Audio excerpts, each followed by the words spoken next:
Labas. Šiandien aš tau papasakosiu apie tokį dalyką kaip energija. Ir kodėl būna taip, kad kartais to energijos turi labai daug, o kartais energijos neturi visiškai ir guli tarsi be pulso keletą dienų. Ir jeigu pas tave kartojasi tokie kalneliai, tai aš turiu labai daug, tai aš turiu labai mažai, tai informacija tikrai labai aktuali tau, taip kad pasilik ir perklausyk šį įrašą.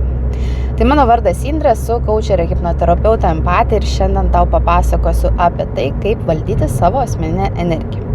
Visų pirma, kad valdyti savo asmeninę energiją, tau reikia labai gerai suprasti, kad yra būdai, kaip ta energija pas tave atsiranda ir būdai, kaip tu tos energijos netenki. Ką aš visų pirma rekomenduočiau pasidaryti, tai tiesiog nuoširdžiai pačiai su savim turėti pokalbį ant popieriaus lapo. Ir vienoj pusėje popieriaus lapo užsirašyti, kas pakrauna mane, tai yra kokie dalykai, kokie veiksmai, kokios emocijos, kokie žmonės, kokios aplinkybės, kokios vietos ir taip toliau. Ir kokios mintis, maks svarbu.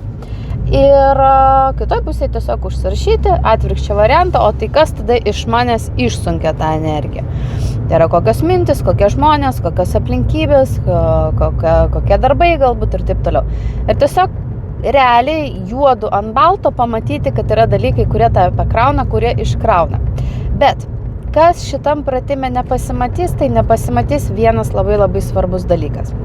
Tai nepasimatys tai, kad yra toks mechanizmas, kada tu gauni energijos ir kada tu jo netinki. Kita prasme, aš tau jį papasakosiu kita prasme, ta, kurią daugelis, nežinau kaip pasakyti, kaučerio greičiausiai net nepapasakos. Tai būna kartais tu gyvenime gauni idėjas. Tai yra su didžiuliu įkvėpimu tau ateina idėja. Blemba, kaip faina būtų ten kažką padaryti. Kaip gerai būtų ten kažką. Kaip norėčiau ten kažką. Tu tuo metu gauni ir idėją ir tuo metu gauni energinį užtaisą. Tu gauni energijos ir resursų tai idėjai tarsi įgyvendinti. Ir tada čia pradeda kištis protas. Ten tas anas, šitas kitas, negaliu, nes dėl to, jeigu tas taip toliau, aš jaučiu tą ir taip toliau.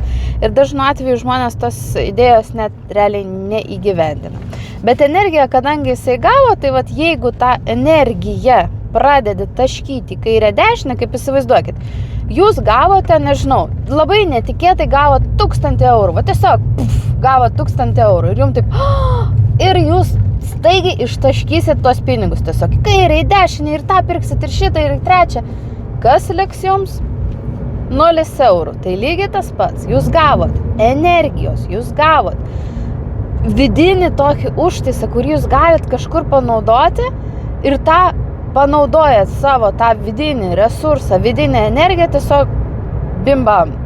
Nuvaryt nusipirkt, kažkur kažką, tai pasilinksmint, kažkam kažką, kažkur. Padavė ir kiek lieka jums energijos?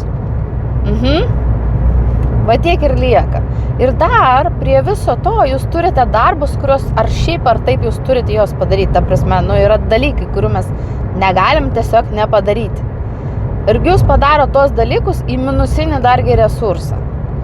Tai nenuostabu, kad paskui tam, kad atsigauti ir atsistatyti savo energiją, kai jūs jau varėte į savo minusą, reikia daug daugiau laiko.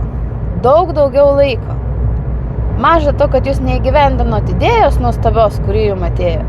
Dar jūs iššvaistė tą energiją veltui ir dar nuėjote į minusą. Tai jūs įsivaizduokite. Jūsų vidus nėra toks kvailas, kad jį paimti ir apgauti.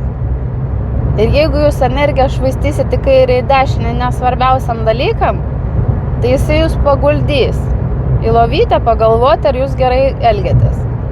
Su savim, su savo gyvenimu, su savo ateitim, su savo artimaisiais. Tam, kad jūs truputėlį permąstytume dalykus. Tas galioja ir man. Šita visa teorija vadinama neatėjo iš oro, ne iš knygos atėjo, ne iš kažkur, ne iš mokymo atėjo. Tai atėjo iš grynos gyvenimiškos praktikos, kai aš visas pusės išdalindavau savo energiją ir savo pasilikdavau nieko. Nes negerbdavau ir nemylėdavau savęs. aš ir dabar pataškau ją, bet aš tą darau labai stiklingai. tą darau labai tikslingai ir labai apgalvotai.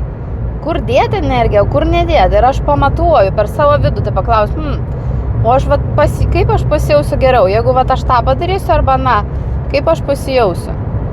Čia bus man verta ar neverta. Nes čia aš galiu padaryti šitą veiksmą ir aš galiu išsitaškyti ir paskui, taip faktas, man reikės 1-2 pagulėti lovai. Man verta, jeigu verta, tai einu, stačia galva. Bet jeigu aš pamatuoju, kad tas dalykas yra nevertas, kad aš paskui 2 dienas guliu lovą ir nieko negaliu padaryti, čia yra niuansai. Čia yra niuansai. Ir kartais mes darom net nuostabius darbus, pavyzdžiui, aš turėjau moteriškus ratus. Nuostabius darbus. Tiesiog energijos buvo tiek išnaudojama, nes reikia ir pasiruošti prieš ratui pasiruošti, su žmonėm pabūti, paskui po to susitvarkyti ir kiek man iš to sugrįžta, kiek man realiai iš to sugrįžta. Nesvarbu kokią formą. Ar tai atsiliepimai, ar tai pinigai, ar tai kažkokios pažintys, kiek tai man ateina ir atgal. Ir aš pajutau, kad tam tikrų momentų iš manęs tai daugiau atima, negu man tai duoda. Ir labai smarkiai atima iš manęs. Tai nereiškia, kad aš negaliu duoti. Tai reiškia, kad aš su pagarba savo turiu tada tai daryti. Su meile savo turiu tai daryti. Ir taip, kad man taip pat liktų mano asmeniniam gyvenimui energijos, mano kažkokiam tikslam siekiam tolimesnėm energijos. Va čia.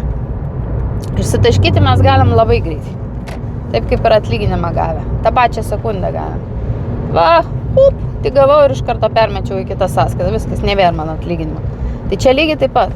Gavau didžiulę energijos kiekį. Jeigu aš taigi jį išvaiščiau, kažkur tai išleidau, išsitaškiau ir pasijungiau visus savo resursus, dariau 5 darbus vienu metu, faktas, kad aš paskui pavargęs, suirzęs, nepatenkintas ir neduok Dieve man dar kas nors, kokį nors darbą uždės ant galvos. Tai viskas, ką mes darom protingai, viskas yra gerai. Ką mes darom balanse, viskas yra gerai. Tai paprastai, trumpai tariant, su meilė ir pagarba sau. Eikite į priekį. Iki.